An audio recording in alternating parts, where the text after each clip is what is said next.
June 16th, 1943. Skies over Bougainville Island. Captain Jay Zeamer fights to keep his B-17 bomber airborne while 20mm cannon shells tear through both wings like tissue paper. His co-pilot is unconscious, bleeding from shrapnel wounds. 5 crew members are hit. The bombardier, his best friend, is dying in the nose compartment. Hydraulics are gone. One engine is on fire. Another is dead. The control cables are severed, and they're still 400 miles from base over shark-infested enemy waters. By every aviation standard, they should abandon the plane. Jump. Take their chances with parachutes. But Zeamer refuses. He knows the wounded can't bail out. If he jumps, they die. So he makes an impossible decision. He's going to fly this dying bomber home. He's going to land it, and he's going to save every single man aboard. What happens next defies physics, aviation engineering, and human endurance. This is the story of the most decorated single combat mission in American military history. The mission where one crew received more medals than any other in World War II. The mission where a pilot named Jay Zeamer proved that courage, skill, and sheer determination can overcome impossible odds. This is the story of Old 666, the cursed bomber that everyone refused to fly, the plane that was destined for the scrap heap, and the ragtag crew of misfits who turned it into a legend. Stay until the end to discover why the Japanese called this bomber the Devil's Own aircraft, and why Jay Zeamer's name is still whispered in reverence in aviation circles 80 years later. The Misfit and the Cursed Plane. Jay Zeamer Jr. wasn't your typical American hero. Born on July 25, 1918 in Carlisle, Pennsylvania, he came from privilege. His father was a civil engineer. The family was comfortable, educated, successful. Jay attended the Massachusetts Institute of Technology, studying civil engineering, following in his father's footsteps. He was brilliant, methodical, and completely bored with conventional life. When World War II erupted, Jay immediately enlisted. But here's where his story takes an unusual turn. He didn't want to be just any pilot. He wanted to fly bombers. Specifically, he wanted to be a bomber pilot leading crews into combat. There was just one problem. The Army Air Force looked at Jay Zeamer and saw someone who didn't quite fit the mold. He was too independent, too unconventional, too willing to question orders he thought were stupid. So instead of giving him command of a bomber crew, they made him a staff photographer. A photographer. Can you imagine? This MIT-educated engineer who'd trained to pilot 4-engine bombers was assigned to take pictures. It was the military equivalent of benching your star quarterback to sell hot dogs. Jay was furious, but he didn't quit. He had a different plan. While officially serving as a photographer, Jay spent every spare moment volunteering for combat missions. He'd fly as a navigator, a bombardier, an observer, anything to get airborne. He logged hundreds of hours this way, learning every position on a B-17 bomber crew. He became perhaps the most cross-trained airman in the Pacific Theater.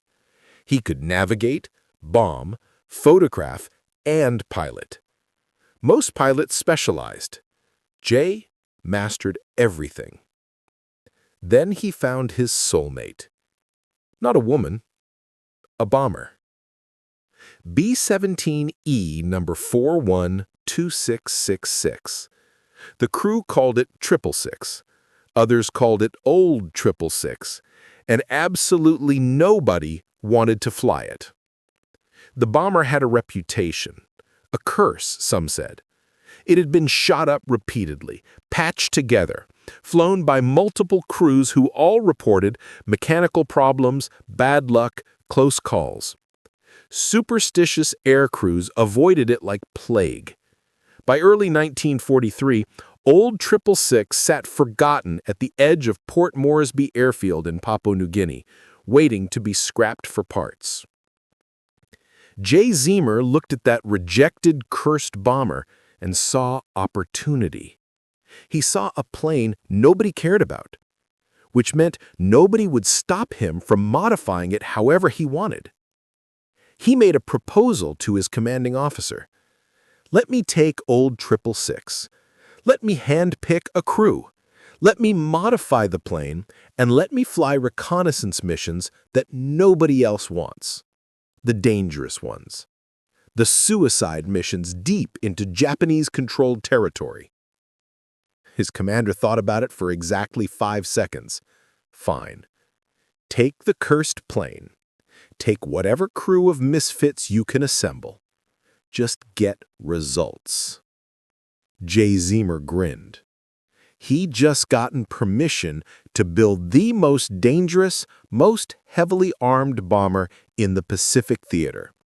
And he knew exactly which misfits to recruit.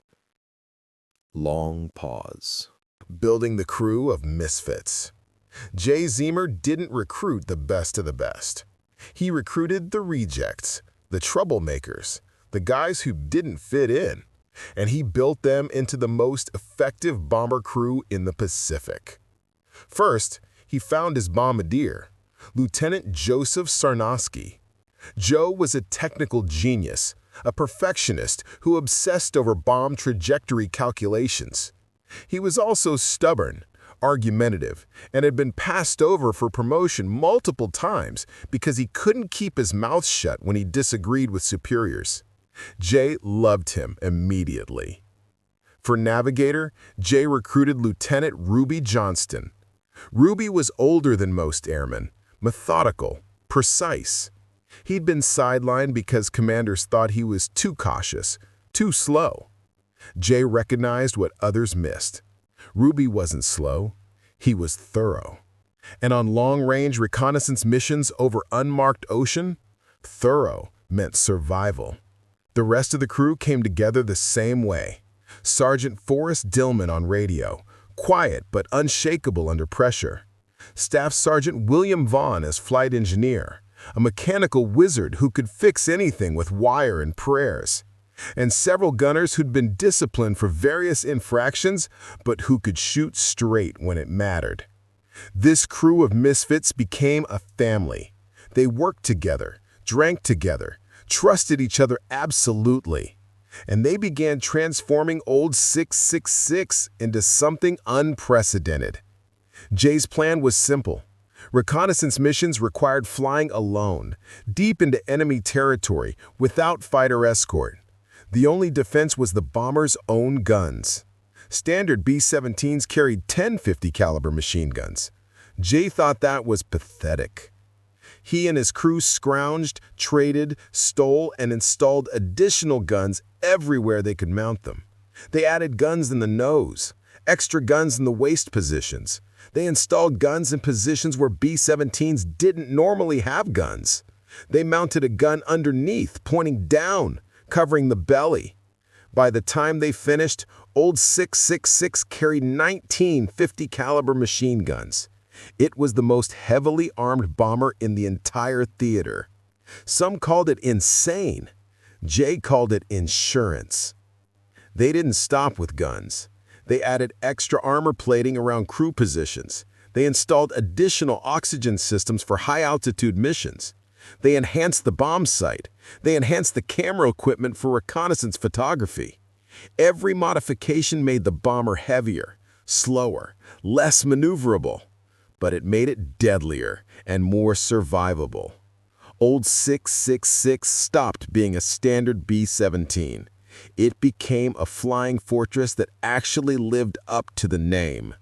Between March and June 1943, Jay Zeamer and his crew flew mission after dangerous mission. Reconnaissance over Japanese bases, mapping missions over enemy-held islands. Each time they flew alone.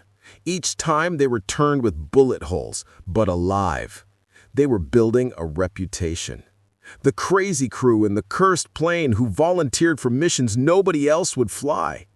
Command appreciated their courage, but also considered them borderline suicidal. Then came June 16, 1943, the mission that would test everything they'd built. The mission that would prove whether courage and preparation could overcome impossible odds. The mission that would earn them more medals than any single combat mission in American military history. The mission that would nearly kill them all. The impossible mission. The briefing room at Port Moresby was tense on the morning of June 16th. Intelligence needed photographs of Bougainville Island, specifically the harbor and airfields at Buka. The Japanese were building up forces there. American planners needed detailed reconnaissance before launching attacks. The problem? Bougainville was 400 miles into enemy territory, deep behind Japanese lines.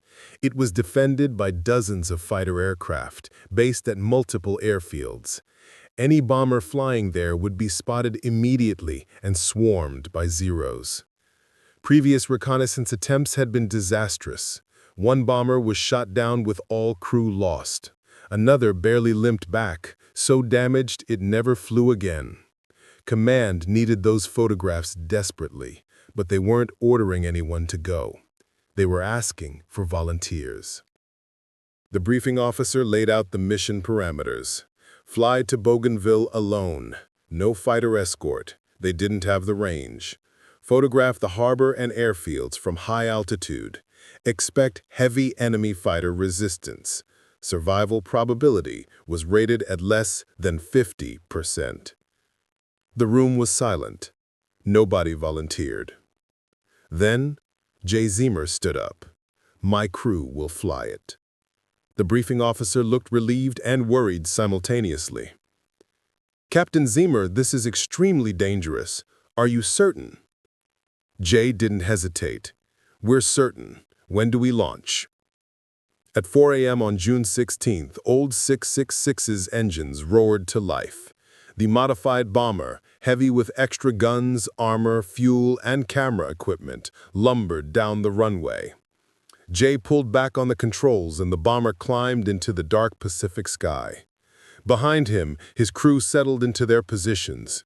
Joe Sarnosky in the nose with the bomb sight and cameras, Ruby Johnston at the navigation table, gunners at their stations. Everyone knew this was different. This wasn't a standard mission. This was the big one. The flight to Bougainville took hours. Old 666 flew alone over empty ocean, climbing to 25,000 feet. At that altitude, the air was thin and freezing cold. Crew members breathed through oxygen masks. They wore heated suits against temperatures that dropped to 40 degrees below zero.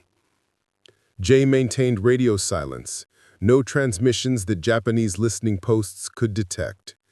Old 666 flew as a ghost, invisible in the vast Pacific sky. For hours there was nothing but ocean below and empty sky around them. Then Ruby Johnston called from the navigation table. Captain, Bougainville dead ahead, 20 minutes to target. Jay acknowledged. He spoke over the intercom to his crew. All right, boys, this is it. Keep your eyes open. When they come, they'll come fast and in numbers. Call out targets. Make every shot count. We're going to get these photographs and go home. The crew responded with quiet acknowledgments. No jokes, no bravado. They'd flown enough missions to know what was coming. Bougainville appeared on the horizon, a dark green island in the blue Pacific. Jay could see the harbor. Ships dotted the water. Airfields were visible, runways cutting through jungle.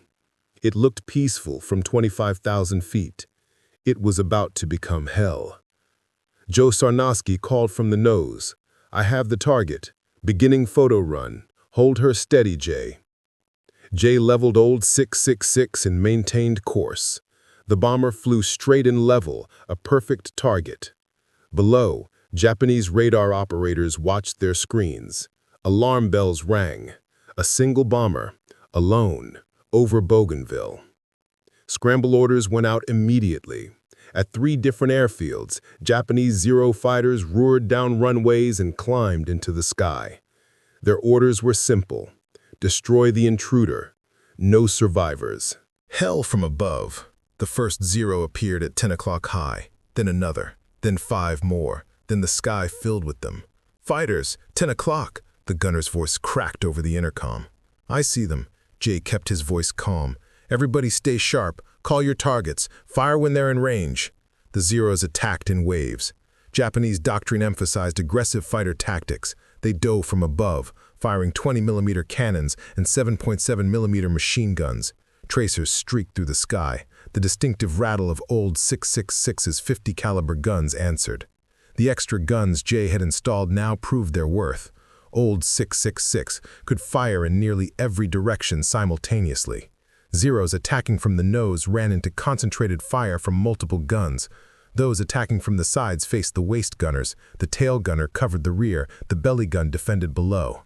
But there were too many. For every Zero that broke off or was hit, 2 more took its place.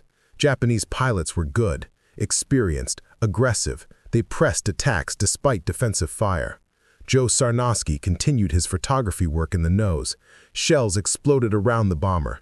The plane shook with impacts. Joe ignored everything, focused on the camera, on getting the shots that intelligence desperately needed. Come on, Joe muttered to himself. The camera's mechanical advance whirred. Click, advance, click. Each photograph captured crucial details: ship positions, aircraft on runways, defensive installations. A Zero dove from 2 o'clock. Its 20mm cannons opened fire. Shells walked across old 6.66's right wing. Explosions bloomed. Metal peeled back. The number 3 engine erupted in flames. Jay's hand moved instantly to the fire extinguisher controls. He pulled the handle for engine 3. CO2 flooded the engine nacelle. The flames died, but the engine was dead. 3 engines now. He adjusted power on the remaining engines to maintain altitude. Another Zero attacked from below, using the bomber's blind spot before Jay had installed the belly gun. But that gun was there now. The belly gunner tracked the Zero and fired a long burst. 50 caliber rounds stitched across the Japanese fighter's wing. The Zero rolled violently and plunged toward the ocean. Got him! The belly gunner's voice. No time to celebrate. More Zeros attacked. The sky was a nightmare of tracers, smoke, and screaming engines. A 20mm shell penetrated the cockpit. It exploded behind Jay's seat. Shrapnel sprayed through the compartment. The co-pilot jerked as metal fragments hit his shoulder and arm. He slumped forward, unconscious, bleeding. "Co-pilot's hit!" Jay shouted. He was alone now, flying the bomber by himself, fighting to maintain altitude with 3 engines, fighting to keep old 6.66 in the air. In the nose, Joe Sarnosky finished his photo run. "I got them all, Jay. We can go home." "Roger that." Jay began to turn to the left. Time to get out of here. Time to run. But the Zeros weren't finished. They'd been humiliated by this single bomber. Their aggressive attacks had been met with devastating defensive fire. Several Zeros were already lost. Japanese pride demanded they destroy this intruder. A Zero pilot made a decision. He would sacrifice himself if necessary. He dove directly at the bomber's nose, head-on attack, maximum speed, guns blazing. Joe Sarnosky saw him coming. He swung the nose guns around, aimed, fired. The Zero fired back. 20mm shells smashed into old 6.66's nose.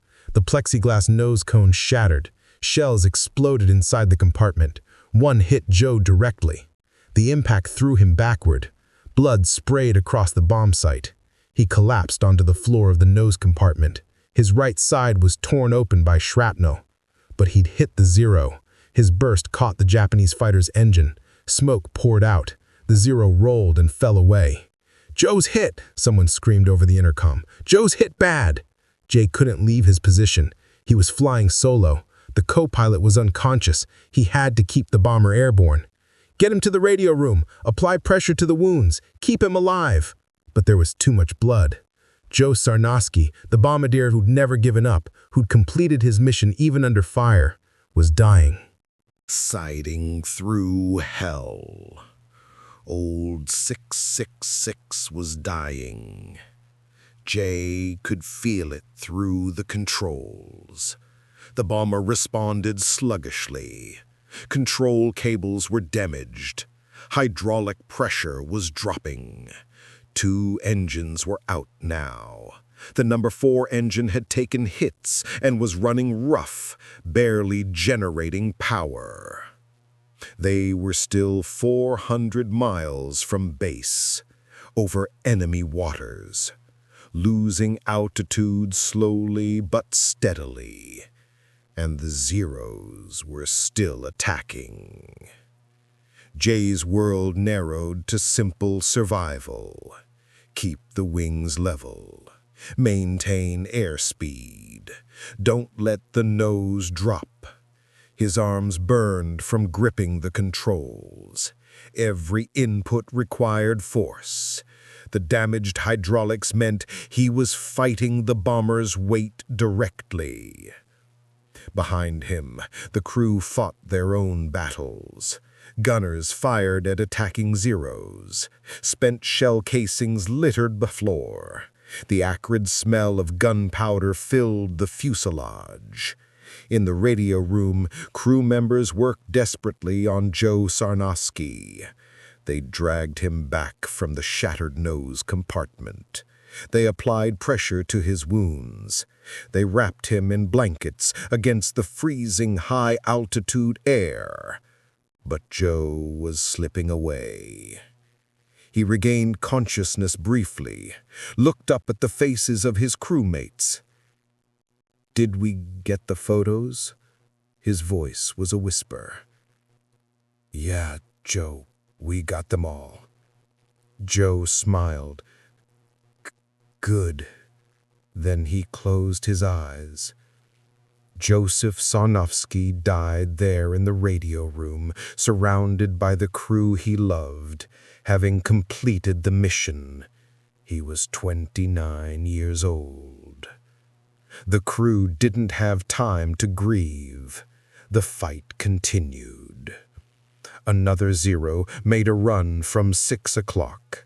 The tail gunner tracked him, fired. The Zero exploded. That made 4 Zeros destroyed, maybe 5. In the chaos, nobody was counting accurately. But old 666 was taking punishment for every Zero they destroyed. The right wing was shredded. Dozens of holes penetrated the fuselage. The tail section looked like Swiss cheese. Hydraulic fluid streamed from severed lines. Fuel leaked from punctured tanks. Jay noticed the fuel gauges dropping faster than they should.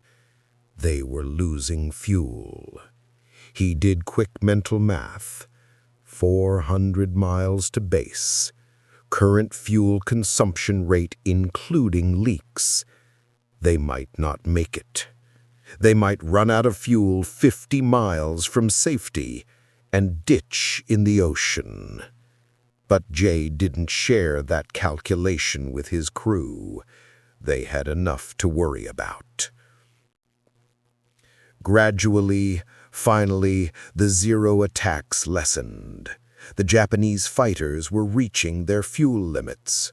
They'd been in combat for over 40 minutes. Even Zeros couldn't stay airborne indefinitely. One by one, they broke off and turned back toward Bougainville. The last Zero made one final pass, fired a burst, then banked away. Silence.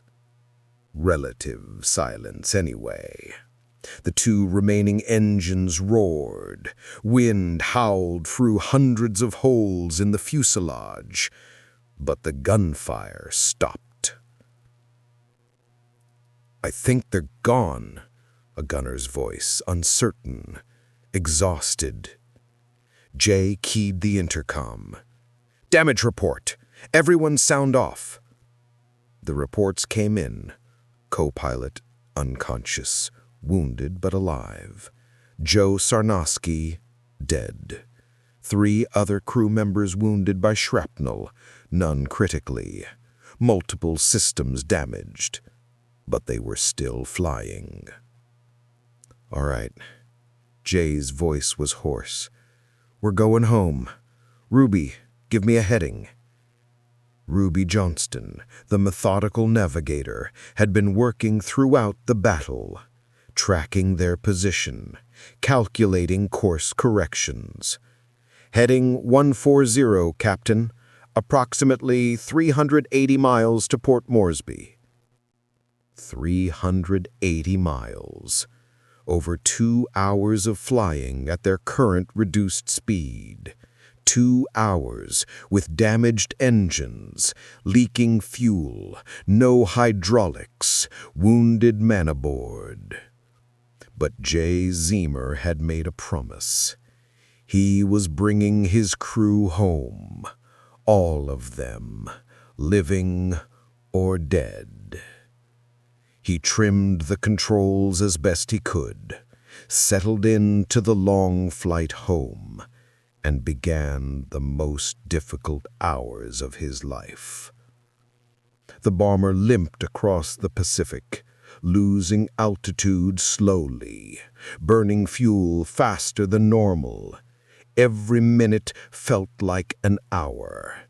Jay's arms trembled from constant pressure on the controls. The damaged hydraulics meant he was flying manually, using pure muscle. He couldn't rest, couldn't relax his grip. If he did, the bomber would roll or dive.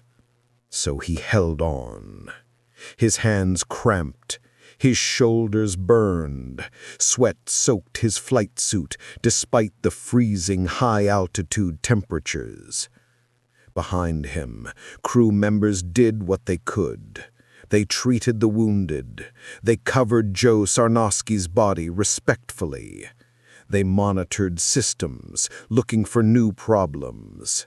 The flight engineer worked miracles, rerouting electrical systems, adjusting fuel mixture, keeping the 2 functioning engines running. 100 miles from base, then 75, then 50. The fuel gauges read nearly empty. It would be close. Very close. The impossible landing. Port Moresby appeared on the horizon. Jay had never seen anything more beautiful. The airfield. Safety. Home. But landing Old 666 in its current condition would be the final test. No hydraulics meant no landing gear controls. Jay would have to use the emergency manual system. No hydraulics meant no brakes. No flaps to slow the landing speed. 2 engines instead of 4 meant less power to control the approach. And Jay was exhausted, his arms trembling from hours of manual flying. He radioed ahead. "Port Moresby Tower, this is Old 666. We are inbound with battle damage, multiple wounded, 1 KIA, requesting emergency landing clearance." The tower responded immediately. "Roger 666, you are cleared for immediate landing, runway 3. Emergency crews are standing by." Jay began his approach. He lined up with the runway from miles out. Couldn't risk complicated maneuvering, just a straight approach. "Engineer, I need you to manually crank the landing gear down." The flight engineer moved to the manual gear crank. It required dozens of turns to lower the massive landing gear. He began cranking. His arms burned, but he kept turning. Jay felt the bomber's handling change as the gear extended. More drag. He added power to maintain airspeed. 3 miles out, 1,000 feet. Speed 140 miles per hour, faster than normal landing speed, but without flaps, he couldn't go slower. 2 miles, 800 feet. Jay's hands gripped the controls. His entire focus narrowed to the runway ahead. On the ground, emergency crews watched the approaching bomber. Even from a distance, they could see the damage, the shredded wing, the shattered nose, fluid streaming from damaged systems. "Jesus," one firefighter muttered. How was that thing still flying? 1 mile, 500 feet. Jay began his flare, pulling back gently on the controls. The bomber's nose rose. Rate of descent decreased. The runway rushed up. Closer, closer, closer. Jay pulled back more. Hold it off. Let the speed bleed. The main wheels touched. A jarring impact. The bomber bounced slightly. Touched again. This time it stayed down. The nose wheel dropped. Old 666 was on the ground. But without brakes, the bomber rolled fast. Jay cut power to both engines. The props windmilled. The bomber slowed gradually. But the end of the runway approached. The ambulances rushed the wounded to the base hospital. The co-pilot would survive his wounds. The 3 other wounded crew members would recover fully. But Joe Sarnosky would never walk off that bomber. A group of crew members carefully, reverently removed Joe's body from the radio room. They'd wrapped him in a blanket. They carried him with the dignity due a hero. Men removed their caps as they passed. Some openly wept. Jay Zeamer watched them carry Joe away. His best friend. The man who'd completed his mission even under fire. Who'd gotten the photographs that intelligence desperately needed. Who'd fired at that zero even as cannon shells tore into him. Jay had kept it together through 7 hours of hell. Through the combat, through the impossible flight home, through the landing. But watching them carry Joe away finally broke him. He sat down on the tarmac next to old 666's landing gear and cried. Nobody bothered him. Everyone understood. Intelligence officers arrived within the hour. The photographs were their top priority. They carefully removed the camera equipment from old 666's shattered nose. In a dark room on base, they developed the film. Every single photograph was perfect. Crystal clear images of Bougainville's harbor. Japanese ship positions documented. Airfield layouts captured in detail. Defensive installations identified. Joe Sarnosky had completed his mission flawlessly. Those photographs proved invaluable. American forces used them to plan attacks that destroyed Japanese air power in the region. Dozens of aircraft were destroyed on the ground. Ships in the harbor were sunk. The intelligence gathered on that single mission changed the entire strategic situation in the Northern Solomons. But the price had been high. 1 dead, 4 wounded, a bomber destroyed beyond repair. The crew of old 666 scattered to the hospital, to debriefing, to their barracks to sleep for the first time in over 24 hours. But news of their mission spread quickly through Port Moresby. Word got out. 1 bomber, alone over Bougainville, attacked by 17 or more Zeros, shot to pieces, flew 400 miles home, landed safely. Pilots who heard the story didn't believe it. They walked out to where old 666 sat, still leaking fluids onto the tarmac. They counted the bullet holes. They stared at the shattered nose. They examined the destroyed engines, and they believed. How did they survive this? Someone asked. An old maintenance chief answered, skill, courage, and the best damn modifications I ever saw on a B-17. Old 666 would never fly again. The damage was too extensive. But she'd completed her final mission. She'd brought her crew home. Most of them, anyway. 3 days after the mission, a memorial service was held for Lieutenant Joseph Sarnosky. The entire base attended.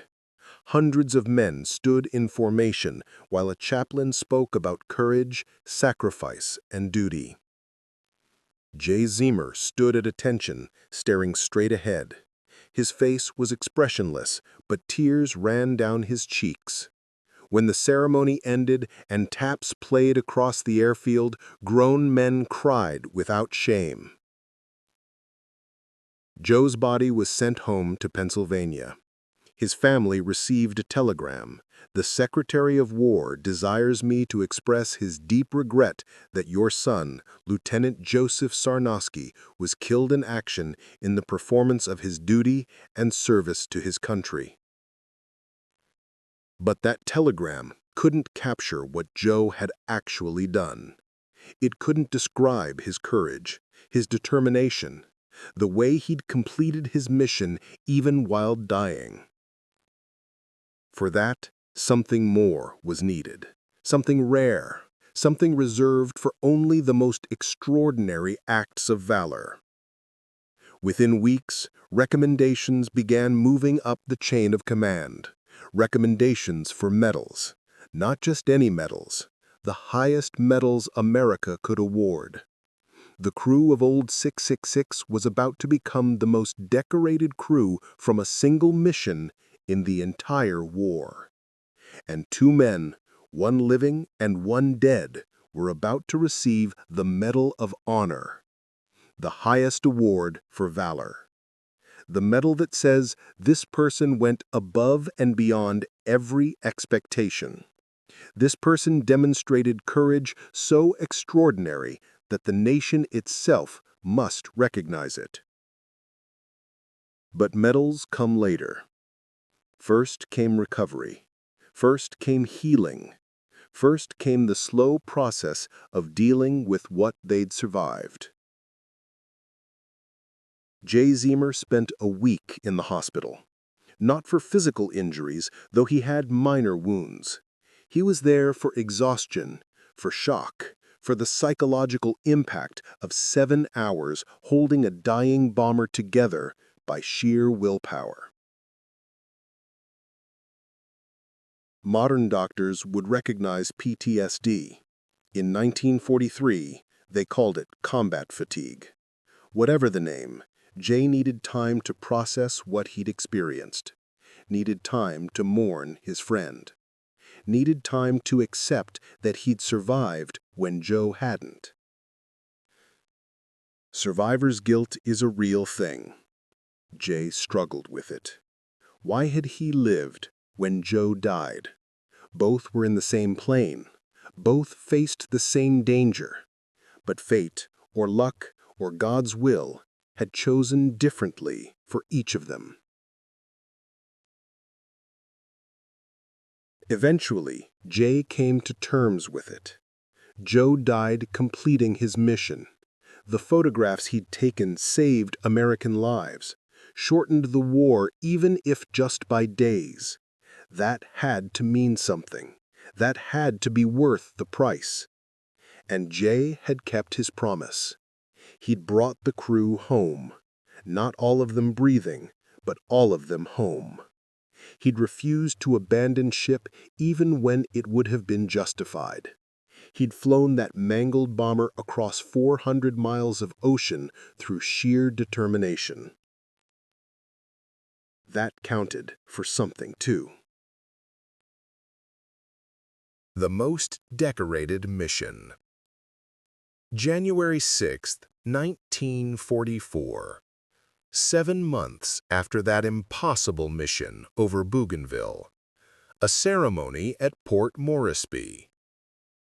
General George Kenney, commander of Allied air forces in the Southwest Pacific, stood before the assembled crew of Old 666. Behind him, a table held an array of medals, more medals than anyone had ever seen awarded for a single mission. The general spoke, his voice carried across the assembled troops. On June 16, 1943, the crew of a B-17 bomber designated Old 666 volunteered for a reconnaissance mission that other crews had refused. They flew alone into heavily defended enemy territory. They were attacked by an estimated 17 to 20 Japanese Zero fighters. They fought for over 40 minutes against overwhelming odds. They suffered casualties. They sustained catastrophic damage to their aircraft. And they completed their mission, bringing back photographs of vital strategic importance. He paused. Let that sink in. What this crew accomplished represents the highest traditions of military service. Courage under fire, determination in the face of impossible odds, sacrifice for mission and for each other. Today, we recognize their valor. He began with the crew. Each gunner, each enlisted man, each received the Distinguished Service Cross, America's second highest award for valor. It was unprecedented. Every single enlisted crew member received the DSC. Then the officers. Lieutenant Ruby Johnston, for exceptional navigation under combat conditions and continued performance of duty despite enemy fire, the Distinguished Service Cross. Ruby stepped forward, accepted his medal, saluted. Then came the big ones, the Medal of Honor. Lieutenant Joseph Raymond Sarnosky. General Kenny's voice dropped, became quieter, more reverent. For conspicuous gallantry and intrepidity in action above and beyond the call of duty, when his aircraft was attacked by superior enemy forces, Lieutenant Sarnosky continued operating his cameras and defensive weapons despite severe wounds. When a Zero fighter made a head-on attack, Lieutenant Sarnosky, though mortally wounded, continued firing until he destroyed the attacking aircraft. His actions saved the lives of his crew and ensured mission completion. He gave his last full measure of devotion.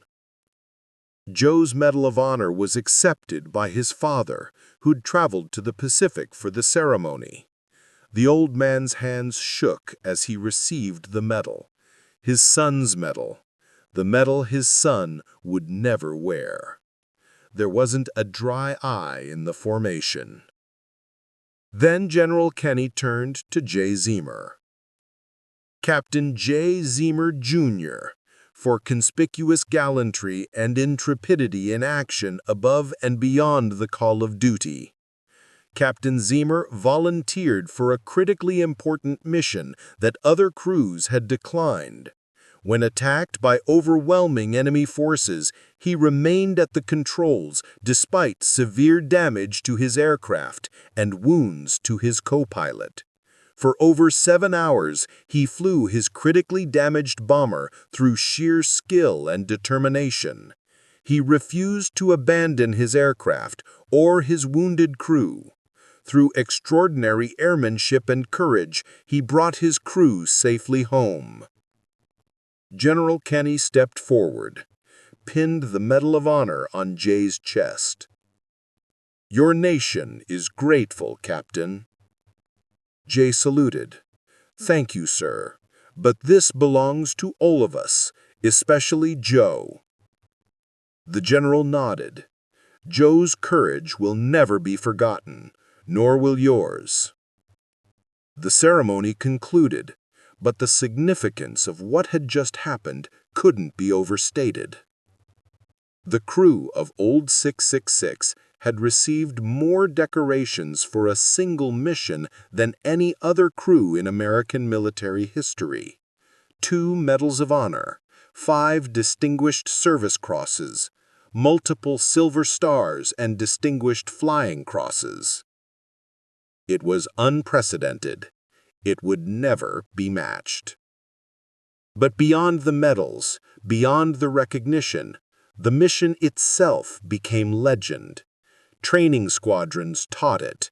"Remember Old 666, instructors would say. Remember that preparation, courage, and determination can overcome impossible odds. The modifications Jay had made to Old 666, the extra guns, the additional armor became standard practice. Other crews began modifying their bombers similarly. Maintenance officers who'd called Jay crazy now admitted he'd been brilliant. The tactic of flying solo reconnaissance missions with heavily armed bombers was refined and repeated. Other crews volunteered for similar missions, inspired by Old 666. The photographs they brought back helped planners understand Japanese positions throughout the Pacific. Joe Sarnosky became one of the war's great heroes, a bombardier who'd literally died at his post, completing his mission to the very end. His name was given to a Liberty ship, the SS Joseph R. Sarnosky. Streets were named after him. His hometown erected a memorial. Jay Zeamer completed his combat tour and returned to the United States in late 1944.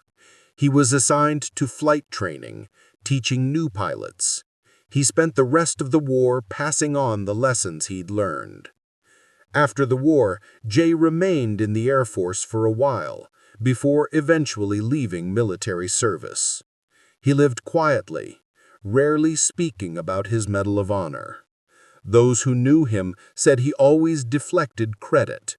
He'd say, "I just did my job. The real hero was Joe." But that wasn't true. They were both heroes. All 11 men aboard Old 666 that day were heroes. They'd volunteered for a mission others refused. They'd fought against overwhelming odds. They'd completed their objective despite catastrophic damage. And most of them came home. The crew remained close after the war. They held reunions. They visited Joe's grave together. They told stories about Old 666, about the cursed bomber that became legendary. And they never forgot June 16, 1943, the day they proved that courage, preparation, and determination could defeat any odds. Engineering miracles and lessons learned. After the ceremony, after the medals were awarded, engineers descended on Old 666 like investigators at a crime scene. They needed to understand how this bomber survived. What they discovered changed aircraft design for decades. The chief engineering officer at Port Moresby personally led the investigation. His team documented every bullet hole, every cannon strike, every damaged system. They created detailed reports. They took photographs. They made diagrams. The final engineering assessment was remarkable. Old 666 had absorbed over 450 bullet holes, 20 separate 20mm cannon strikes. 2 engines were completely destroyed. A third was barely functional. The hydraulic system was obliterated. The cockpit canopy was shattered. Control cables were partially severed. Fuel tanks were punctured in multiple places. By every engineering calculation, the bomber should have broken apart in midair. The structural stress from combat maneuvering, combined with the loss of structural integrity from hundreds of holes, should have caused catastrophic failure. But it hadn't. Why? The engineers discovered several factors. First, Jay's modifications. The extra armor plating he'd installed had absorbed hits that would have otherwise killed crew members or damaged critical systems. The armor around the cockpit stopped several rounds that would have killed Jay. Armor around the radio room protected crew members working on Joe. The extra guns, while making the plane heavier, had proven their worth absolutely. Old 666's concentrated defensive fire had forced Japanese pilots to attack less aggressively. Without those guns, the Zeros would have pressed closer, fired more accurately, done more damage. The additional firepower bought them survival. Second, the B-17's inherent design. Boeing engineers had built tremendous redundancy into the flying fortress, dual control systems, multiple fuel tanks with cross-feed capability, structural members that could lose sections without complete failure. The B-17 was designed to bring crews home. Old 666 proved that design philosophy worked. Third, crew training and preparation. Jay's crew knew their aircraft intimately. They'd practiced emergency procedures. When systems failed, they adapted immediately. The flight engineer rerouted fuel from damaged tanks. The radio operator maintained communications despite electrical failures. Gunners continued fighting despite wounds and equipment damage. The engineering report concluded with recommendations, many of which were implemented across the entire bomber fleet. All B-17s should carry additional defensive armament. Weight penalties were acceptable if they increased survival. Armor protection should be enhanced around critical crew positions. Redundant systems should be standard, not optional. Crew training should emphasize emergency procedures and damage control. But the report's most important conclusion was simple. Properly modified, properly flown aircraft can survive damage levels previously considered fatal. Crew survival depends on three factors: robust design, smart modification, and exceptional crew training. Old 666 became a teaching tool. Photographs of the damaged bomber appeared in training manuals. New crews studied how Jay's modifications had saved lives. Engineering students analyzed the structural damage patterns. Maintenance personnel learned what repairs were possible even under extreme damage. The wreckage itself was partially preserved. The nose section, shattered and bullet-riddled, was saved. The section where Joe Sarnofsky died was kept as a memorial. Parts of Old 666 eventually made their way to museums, where they remain today. The lessons from Old 666 extended beyond just the B-17 bomber. They influenced all aircraft design going forward. Modern military aircraft still follow principles proven that day: redundant flight control systems, self-sealing fuel tanks, armor protection for crews, the ability to sustain damage and continue functioning. Commercial aviation benefited too. The emphasis on redundancy, on backup systems, on designing aircraft that can handle failures gracefully, all traces back to lessons learned from bombers like Old 666. But perhaps the most important lesson wasn't technical. It was human. Jay Zeamer had recognized something others missed. A cursed, rejected bomber wasn't a curse at all. It was an opportunity, a platform he could modify without interference. He saw potential where others saw problems. His crew of misfits weren't misfits. They were talented individuals who didn't conform to conventional expectations. They were exactly the kind of people who excel when given autonomy and purpose. The mission itself showed that careful preparation beats raw courage. Jay didn't just fly bravely into danger. He spent months preparing, installing guns, adding armor, training his crew. When the crisis came, they were ready. That's a lesson that transcends aviation. Preparation matters. Training matters. Having the right people in the right positions matters. Courage matters, but smart courage, prepared courage, has a much better chance of success. Old 666's legacy lives on in every military aircraft that flies today. In design philosophy, in training procedures, in the understanding that survivability isn't luck. It's engineering, preparation, and human determination working together.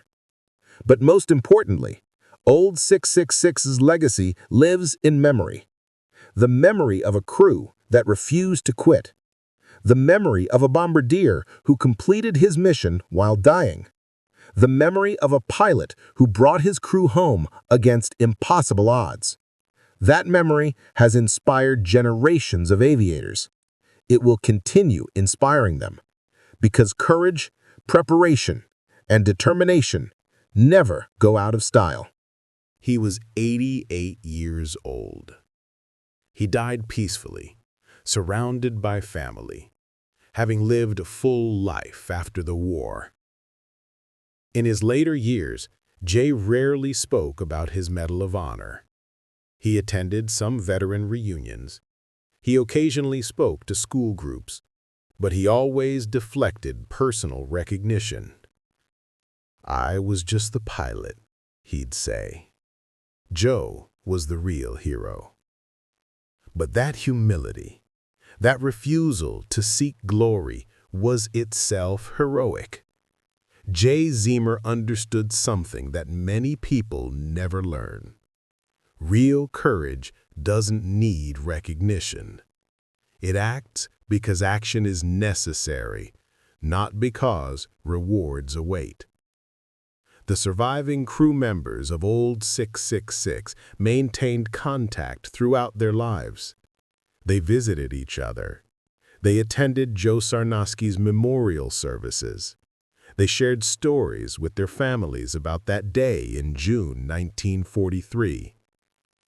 Each man carried the memory differently. Some spoke freely about it. Others rarely mentioned it. But all of them were changed by what they'd survived. They'd seen the best and worst of war. The worst, violence, death, the loss of a friend. The best? Courage under pressure, absolute trust in teammates, the knowledge that they'd accomplished something important. Today, the story of Old 666 is preserved in museums, books, and military history courses. The Medal of Honor citations for Jay Zeamer and Joe Sarnosky are taught at military academies. The engineering lessons from Old 666 survival are still referenced in aircraft design courses. But beyond the formal history, beyond the technical lessons, the story resonates because it's fundamentally human. It's about a man who didn't fit the conventional mold, who was sidelined and dismissed, but who found opportunity in rejection, who built something extraordinary from cast-off pieces. It's about a crew of misfits who became family, who trusted each other absolutely, who fought together and survived together. It's about sacrifice. Joe Sarnosky could have abandoned his post, could have sought safety. Instead, he stayed at his cameras and his guns until he couldn't anymore. He completed his mission, and that mission saved lives. It's about determination. Jay Zeamer could have ordered everyone to bail out. It would have been justified. The bomber was destroyed. But he'd made a promise. He was bringing his crew home. And he kept that promise. The story asks a question that remains relevant today. When faced with impossible odds, what do you do? Do you quit? Do you accept defeat? Or do you keep fighting? Old 666's crew chose to fight. They prepared, they trained, they modified their equipment. And when the impossible happened, they were ready. Not perfectly ready. They took casualties, they suffered, but they survived. They completed their mission, and they came home. That's the real legacy. Not the medals, not the technical achievements. The legacy is the proof that preparation, courage, and determination can overcome circumstances that seem hopeless. In our own lives, we face challenges. Maybe not Japanese Zeros and 20mm cannons, but we face obstacles that seem insurmountable. situations where success seems impossible, moments when quitting would be easier than continuing. Old 666's crew chose to fight. They prepared, they trained, they modified their equipment, and when the impossible happened, they were ready. Not perfectly ready. They took casualties, they suffered, but they survived. They completed their mission, and they came home. That's the real legacy. Not the medals, not the technical achievements. The legacy is the proof that preparation, courage, and determination can overcome circumstances that seem hopeless. In our own lives, we face challenges, maybe not Japanese Zeros and 20mm cannons, but we face obstacles that seem insurmountable, situations where success seems impossible, moments when quitting would be easier than continuing. Old 666's story reminds us that impossible isn't negotiable, that proper preparation makes a difference, that courage isn't the absence of fear, it's acting despite fear, that determination can carry you through when skill alone isn't enough. Jay Zeamer wasn't superhuman. He was a regular guy from Pennsylvania who loved flying. Joe Sarnosky wasn't a comic book hero. He was a bombardier who did his job. The rest of the crew were just airmen doing what airmen do.